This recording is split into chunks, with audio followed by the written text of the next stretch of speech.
फोरटक्स ब्लाऊजची cutting बघणार आहोत। 12.5ची घडी 14-15 इंचावरती उंची कट केली।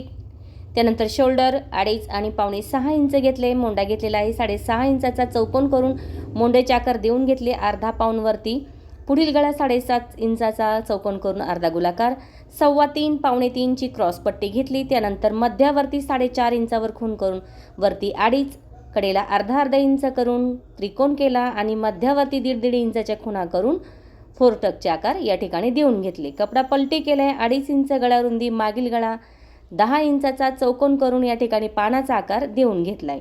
कट करायचा कसा तो बघूया। पहिला आकार सोबत कट केला, त्यानंतर शोल्डर कट करून पुढील भाग कट करून घ्यायचा आहे। त्यानंतर पार्ट बाजूला करून पुढील पार्ट कट करून घ्यायचा आहे अशा पद्धतीने। त्यानंतर मागील भाग कट करायचा आहे अशा पद्धतीने। या ठिकाणी सगळ्यात सोप्या पद्धतीमध्ये फोरटक्सची कटिंग आपली तयार झालेली आहे।